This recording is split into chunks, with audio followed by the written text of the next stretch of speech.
orang yang itu Pak Asep udah kaya, Pak Asep Abah udah kaya, kenapa? Dari mana? Banyak. Dia karena pura-pura aja sakit katanya. Dia di jalanan itu kenapa? Nyari makan, nyari hidup, dan dia kayak terkurung gitu. Jangan dipancing dengan amarah emosi.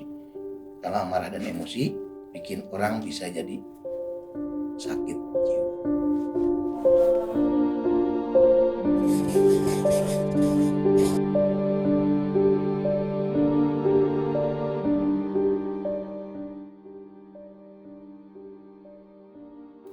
Kenalkan nama saya Abah Jalu, usia 50 tahun, pengidap skizofrenia.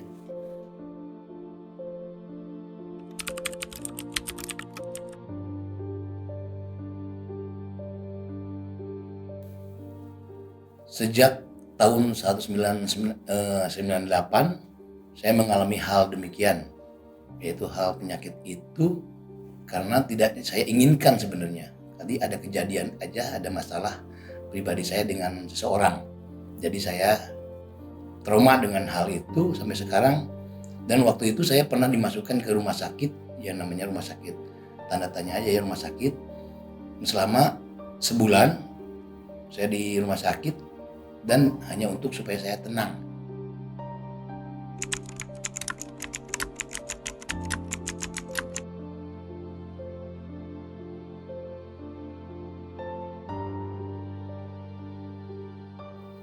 Oh iya, saya mencari tenaga ahli bagi tim kesehatannya itu, yaitu rumah sakit yang terdekat.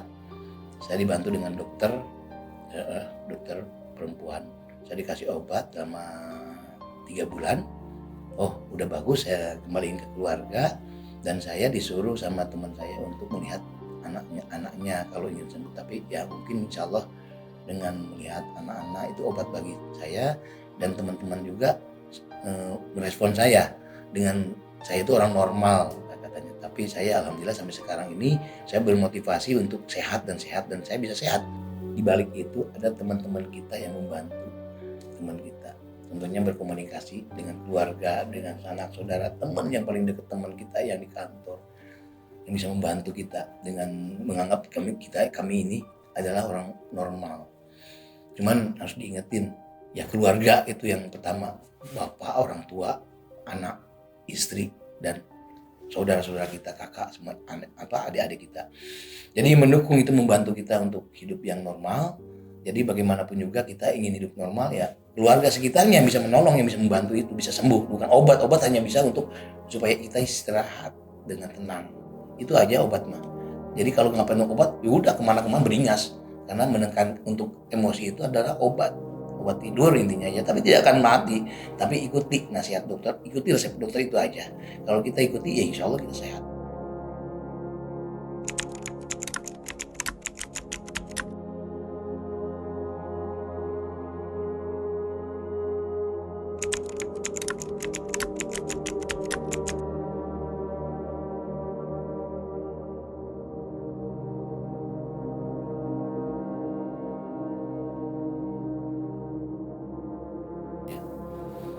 Saya mendengar stigma itu kalau orang mengatakan saya sakit, ya betul.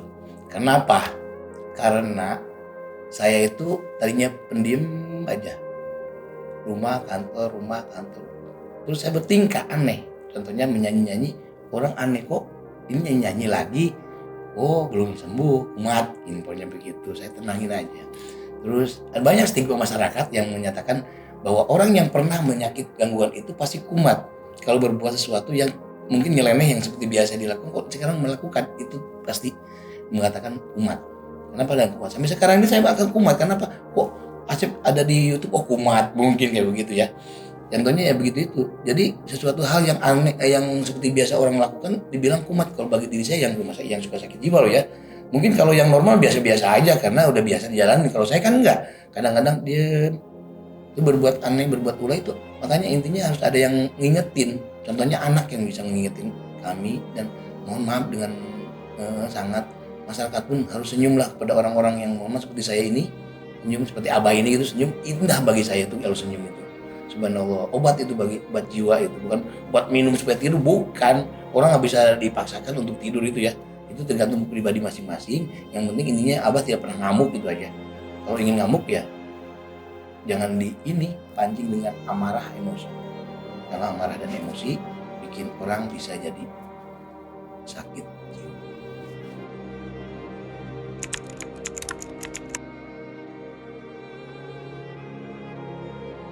Oh iya. Cara menghadapi stigma yang orang-orang mengatakan hal demikian, saya terima kasih. Saya hanya senyum aja, terima kasih. Dan itu mengkikis saya supaya namanya jiwa sombong dan jiwa angkuh amarah hilang. Dan terima kasih aja gitu aja. Waktu tahun 2003, waktu anak saya kedua mau lahir, saya ke rumah sakit dengan istri dan ada dilempar ke sana kemari. Saya emosi, akhirnya saya lupa dengan istri, akhirnya saya jalan kaki menyusuri ke Merak, dan ke Merak naiklah kapal layar, nggak tahu tujuan saya kemana, penuh emosi, saya sekali emosi tingkat tinggi ya. Tapi saya diam sendiri dan sendiri merenungi. Saya naik kapal sampai ke Lampung. Di Lampung saya mencari seorang tapi nggak ketemu. Akhirnya saya ada makan pun saya main ngambil aja, mau digebukin juga sama orang gila lu, gira balu saya diem aja gitu. Karena emang saya begini, ingin makan. Habis itu saya diambil sama militer waktu itu ya. Jadi ditangkap, saya akhirnya dikerem, saya digulung lah kalau saya tuh. Habis itu waktu itu tuh ya itu saya bisa lolos, matiin lampunya, saya pulang, saya lolos. Saya jalan lagi kemana sampai ada masjid itu namanya hotel bagi saya, Masjid Bulan Bintang. Musola, saya tinggal di situ, jalan kaki terus nggak punya apa-apa emang. Saya kemarin tujuan saya mencari sesuatu di daerah Kalimantan, mungkin dengan kembali ke Kalimantan ya saya bisa sembuh kayaknya, dalam diri saya begitu. Ada bungkus apa saya liatin, saya di jalanan, saya nggak kayak orang bener-bener ya bilang orang gila, itu gila nyari sesuatu tapi tidak ada manfaatnya bagi saya itu. Cuman saya ikutin aja apa yang akhirnya dijemput lah sama tim kesehatan, dijemput bahwa ini maksudnya sosial ya, ini kasihan kumat lagi, saya dikasih obat lagi, dibantu sama suster, dokter. Akhirnya saya kembali ke keluarga dan anak saya lahir, alhamdulillah, perempuan. Waktu itu anak saya kecil, saya disuruh lihat tuh anakmu, coba lihat bagaimana bapaknya begini ya. Teman saya, ya udahlah, saya jangan sampai anak tahu, saya akhirnya merubah hidup yang baik. Tapi ya itu namanya gonjangan jiwa, suatu yang sakit nggak akan hilang. Kalau dikit aja kena kehidupan kan masing-masing pasti ada masalah pasti ada masalah, atau uang itu masalahnya. Harapan saya ke depannya kepada yang punya penyakit skizofrenia atau penyakit jiwa seperti saya, tolong jangan diacuhkan, tolong bantu dia, dan dia nggak akan marah kalau dia dibantu. Dia manusia dan dia butuh makan, tolonglah bantu dia. Kalau dia minta rokok, kasihlah dia. Masa sih, jangan disepelekan dia, jangan gitu, dia manusia loh. Gimana bapakmu begitu? Terus dia di jalanan itu kenapa? Nyari makan, nyari hidup, dan dia kayak terkurung gitu. Dan dia ingin hidup tapi nggak bisa. Kenapa? Ya begitu. Karena apa? Dia tuh cita-cita terlampaui bahwa dia tuh begini. Jadi perannya dia tuh bukan dia tuh nggak mau begitu, nggak mau sakit. Tapi kalau dia begitu ya mungkin dia karma dulunya bagaimana saya nggak ngerti ya. Cuman saya mah sarankan kepada masyarakat, bantulah kalau di jalan ketemu dia, kasih makan, kasih pakaian kalau bisa, dan dia pun ingin sembuh, jangan diamin. Insya Allah akan bantu kamu. Saya terima kasih kepada keluarga yang mau menjadi saya menjadi manusia seperti bapak yang baik. Nak,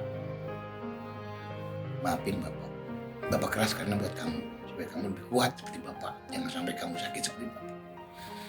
Apalagi jaga, biarin orang mengatakan apa, kamu harus kuat dan tabah. Pani, kamu harus ikutin apa yang bapak, harus ikutin apa yang ibu lakukan, jangan melawan, apalagi melawan orang tuamu. Coba kamu nyanyikan lagu Keramat itu, namanya Bapak Rhoma Irama itu, judulnya Keramat. Kamu macamkan itu.